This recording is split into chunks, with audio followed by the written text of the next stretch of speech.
Hello and welcome to Future Ready Insights, the podcast where we explore the latest breakthroughs in technology, business strategies and artificial intelligence.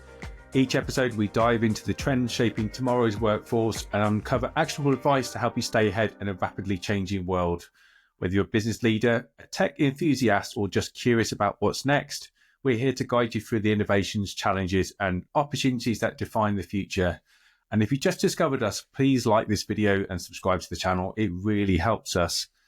This week, we have 6 headlines with more talking points. So I've shortened our advice to just one this week to avoid making the podcast too long. So first up, the story from music business worldwide, and Sony Music reveals 75,000 AI deepfake takedowns and slams the UK government's rushed copyright plans.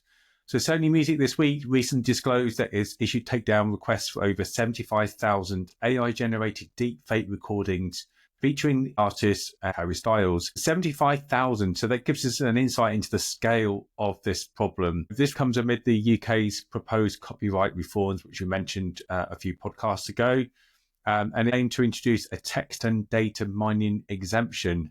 This exemption would permit AI companies to utilize copyright materials for training purposes without explicit permission unless creators opt out.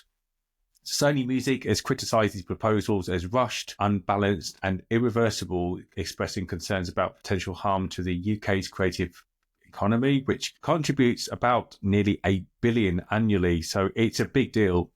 The company argues that property owners should not have to proactively assert rights over every piece of their property to protect against unauthorized use. And additionally, over 1,000 artists, including Kate Bush and Annie Lennox, have protested the reforms by releasing a silent album titled "Is This What We Want?" The album's tracklist spells out a message opposing the legalization of music theft to benefit AI companies. So more about that, if you'd like, in the show notes below.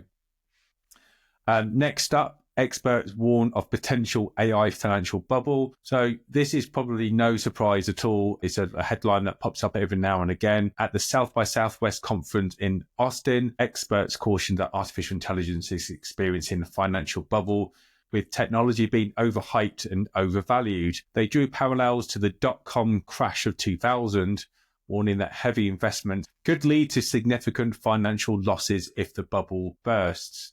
So how can investors distinguish between genuinely transformative AI technologies and overhyped projects? So a few things that people could look at is market need, track record, transparency of the technology that's being used, its uniqueness, and just being realistic. Some of these valuations are just crazy. I think we're going to be seeing and hearing a lot more. All of these AI apps and solutions, they can't all be successful and survive. So it's a question of when this bubble is going to burst. Our third story this week is Mobile World Congress, Barcelona last week, and showcased significant advancements in AI with companies like China Unicom presenting innovative applications.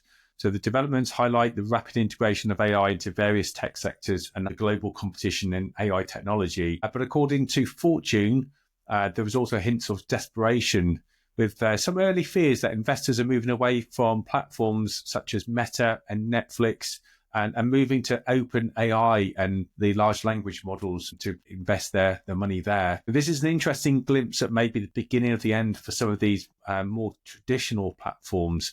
So you kind of think, well, we will be using Facebook in 10 years' time. That's an interesting thought. Fourth story this week, Microsoft launched an early preview of its Copilot for Gaming program.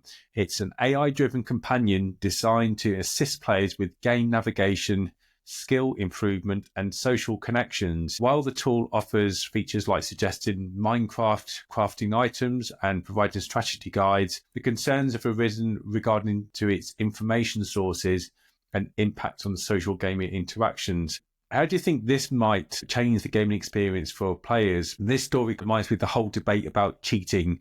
In years gone by, the cheat guides that used to appear in video games magazines and walkthroughs on YouTube, instead of trying to figure it all out and talk with your friends, this AI companion is going to be sort of telling you what to do or advising you whilst you're in the game. To some people, cheating kind of defeats the point of the game, which is to challenge us. But is this just a transformation of us just watching videos and used to reading these guides and searching online for solutions and just being more convenient just to give us some help when we need it actually in the game? Personally, I think cheat guides are still great to help those of us who are really stuck. But this kind of companion idea is a lot more advanced than this. And it could be just the start to kind of kill innovation, creativity, which is not really needed right now in the video games industry. I think it's definitely right to approach this with caution. Next up, ChatGPT's rapid growth brings some interesting figures. So the last few weeks, we've talked about the upgrades to some of the large language models. And if you've been thinking, well, why do these companies keep upgrading? What's the point? Well, here's your answer. And it was revealed that OpenAI's ChatGPT has experienced a significant surge in users, so 100 million within the last 2 months, which is an astonishing figure. The growth is attributed to these new reasoning AI models and partnerships, such as the integration of ChatGPT into Apple's iPhones. And the survey indicates that the adoption rate is especially high among Gen Z and millennials, and those are outpacing of those of traditional search engines like Google. And it definitely means we'll be seeing more announcements about upgrades. And talking of which, that with all of these upgrades, I've personally noticed a difference in ChatGPT responses, and I don't think it's as good as it was a few months ago. More responses I'm getting back from ChatGPT saying it can't show me links to articles, lots of timeouts, just above average answers. So what are your thoughts on the new upgrades? It would be really helpful to know, are you seeing improvements? Is it more helpful to you? So let me know in the comments if you're watching this on YouTube, or you can send me an email. My address is also in the show notes below. And our final story is Apple delaying AI intelligence until 2026 at the earliest. And before I start, I should mention the links in the show notes to this particular story do carry a little bit of profanity. This week, Apple announced that certain anticipated AI upgrades to Siri, originally expected this year, will now be delayed until next year. Some people are saying even perhaps the year after that. So the enhancements aimed to make Siri more personalized by improving its contextual awareness and ability to perform tasks within various apps. So for instance, you might say, Siri, can you search within Mail to do this or do that? And just start giving it much more helpful prompts rather than you having to type them all in yourself. So this delay has led analysts to lower iPhone sales forecasts, reflecting concerns about Apple's competitiveness and AI features. But there's been some really strong kickback from analysts this week, such as Ming-Chi Kuo, and who has been encouraging Tim Cook to apologize and make a formal statement. Others, such as John Gruber, are more expressive and saying that something is rotten at Apple. Some of the upset is not that Apple is late to the party about these advanced features of AI. It's more that Apple talked AI up last year so much, and that suggesting that Apple may not have been telling the truth. Some of the analysts are suggesting that Apple possibly could have been talking about features which weren't really ready, but they kind of needed to go to market to announce them. Then the reality hit later. The results were underwhelming or not quite possible already. But is this any different than other tech companies? There could have been a big misstep here from Apple, and some could argue this is as big as false advertising. But in a world where tech is changing that fast, then situations like this are bound to happen. For me, the takeaway here is that this doesn't really benefit Apple in any way. They've not lied and gained more, because this year they've got to live with another year of quite underwhelming AI features, whilst their competitors have a lot more to offer. And that's the lesson for Apple and others here. And whilst the headlines aren't anti-Apple, I don't think it's going to really hurt their brand from a consumer viewpoint. Most of us can't really keep up with the tech that we're using now anyway. It also tells us that even with the huge budgets and resources that Apple have got, developing great AI features is not easy.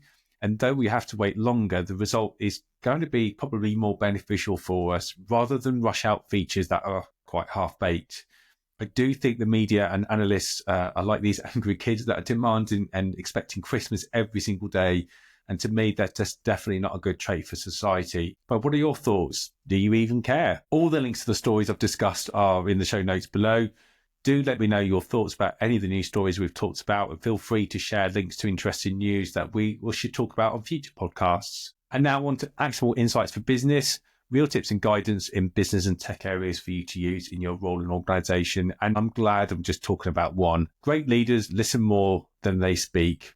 Many IT leaders feel they need to have all the answers, but the best leaders know that listening is the greatest tool. By actively listening to your team, understanding their concerns, and encouraging open dialogue, when people feel heard, they're more engaged, innovative, and willing to embrace change. Leadership isn't about knowing everything, providing answers. It's about empowering those who do. So this week, before you have some meetings, actively try asking more open questions and listening more.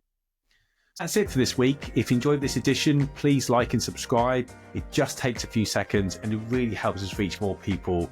And let me know your thoughts and comments about any of the headlines and insights we've talked about. Future Ready Insights at dukeofdigital.com. Thanks and have a great weekend.